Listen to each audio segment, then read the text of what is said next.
Hi there, and welcome to this exercise. So what I'm looking at here is ways of developing texture and mark making in your drawing.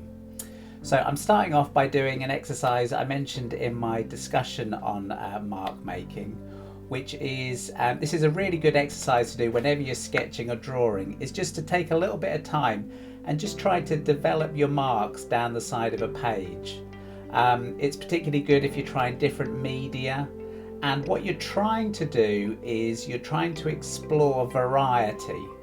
Okay, we have a tendency to draw the same sort of marks with the same sort of pressure, same sort of repetition. And actually what we're almost doing is we're training our hand to behave in sort of less predictable ways. Variety will make for more interesting drawings.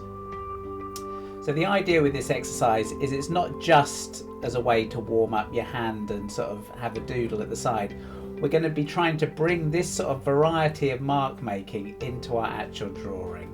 But I say this is a great exercise whatever you're drawing. So I'm doing this with charcoal, and I'm now going in with putty rubber, which is a technique I really like. And so you can get some interesting marks with that. And just trying to mix it up with lines and dots, regular patterns, irregular patterns, zigzags. So as I say, it's a way of thinking, it's a way of drawing, a way of sort of training your hand. Okay, so now we're going to have a go at doing this as an exercise. So you could do this in a variety of mediums, but hopefully this is the way I would approach it.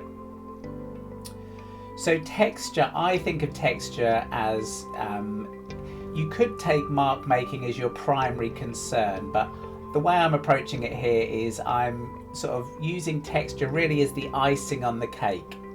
Okay, so the foundation of the cake is the drawing. So I'm trying my best here to observe the subject. I picked a sheep skull because it's got great texture. There's the sort of smoothness of the bone, there's the roughness of the sort of horn there. So yeah, so when you're doing texture, pick something that's got some interest, maybe a variety of objects in a still life. But yeah, I picked this because I think it's got some interesting, I thought it'd be a good opportunity to make some good marks. So yeah, I'm concentrating on the drawing, sketching it in, and I'm putting in some tone here. So this is like, I'm still thinking composition and design. So I picked a light object against a dark ground. And there I'm sort of smudging in. And that's for several reasons. One of them is, if you saw my video on tonal drawing, I like to establish a mid value. That means I've got my darks in and I've got my mid values. And now it means I can use my rubber to take away the lights, which I'm starting to do here. So that means that the job isn't just about adding charcoal now. I get to subtract and add simultaneously. And I find this way of working, it's more, it's a bit more like painting, I think. Because in painting you're often adding the lights. And so as you can see, by using the rubber here and pulling out according to how the light is hitting the form, I'm quite quickly able to establish just the general form of the shape.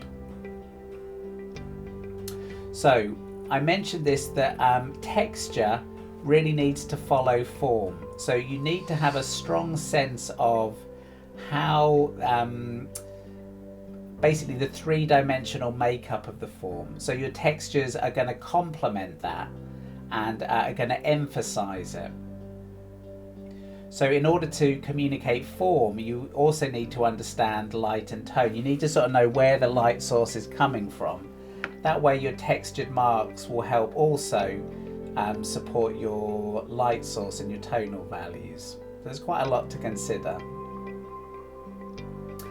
And say this is just one way of approaching it. I mean, you could do this just by cross-hatching or stippling. I remember once at college we were made to just do a still life just by using dots, which I found incredibly difficult to do because it was so time consuming.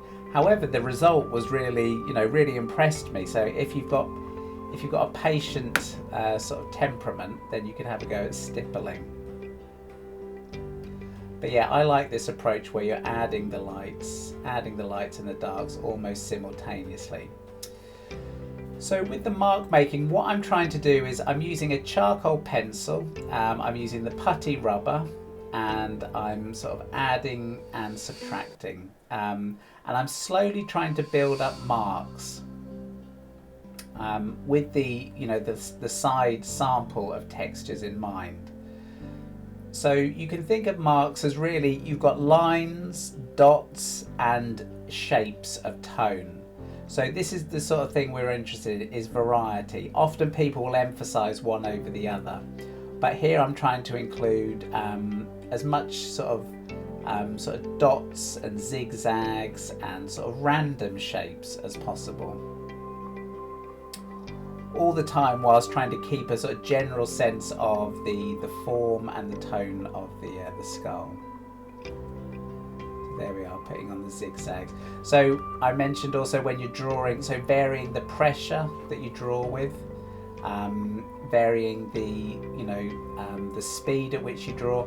I mean, I generally draw quite quickly, but certainly if you draw slower, that is going to actually create a whole different set of marks with a different feel to them. So I'm going in there with the blending stump, which you've seen me probably use now a few times. And again, I quite like that. It seems to create its own sort of characteristic marks. And so there we're putting dots on over the top. So as I say, I like to think when you do these exercises, think of your texture really as the icing on the cake.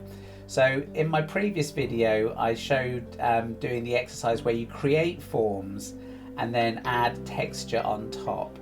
And that's the thing, you really want your forms to be nice and solid.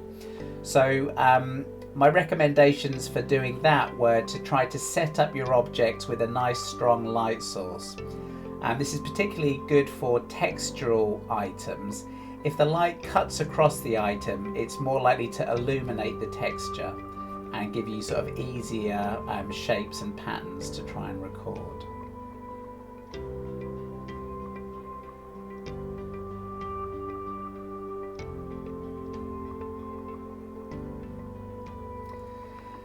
And don't feel inclined to copy my mark making. One of the great things about all drawing is that you are going to be sort of expressing something completely unique to yourself.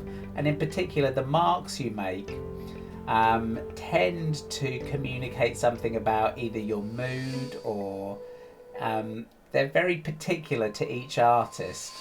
And they're almost like, it's like our handwriting is unique, our sort of mark making will be unique as well.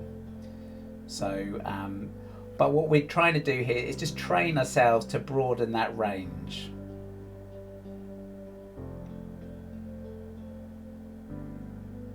So the nice thing here is with the charcoal is I can play back and forth with the light and the dark, just trying to bring areas in focus. And as I say, I've got sort of shaded areas and more complex areas, so I'm just adding marks and just trying to emphasize the form. So yeah, I would say try to make the sense of the form, make that dominant, that where's the light coming from, how's the form's being affected, and then use the shadows to actually re-emphasize the form. But you don't want to just like be sort of scribbling away over the top of an object in a sort of random, like haphazard way. So other mediums that would be really good for this is ink. Ink can be used in a sort of fairly dilute, almost like watercolor sort of mode, but you can also do great things with ink using a variety of implements, dip pens, sticks. You can also, as I say, try it on different types of paper. So that what I'm trying to present here is, again, it's like a springboard for you to try and just play with it and see what you can come up with. But the general principle is The more variety of marks, the more interesting the picture. Anyway, I hope you found some of that useful and perhaps give this a go at home. So look forward to seeing how you get on. Thanks a lot. Bye.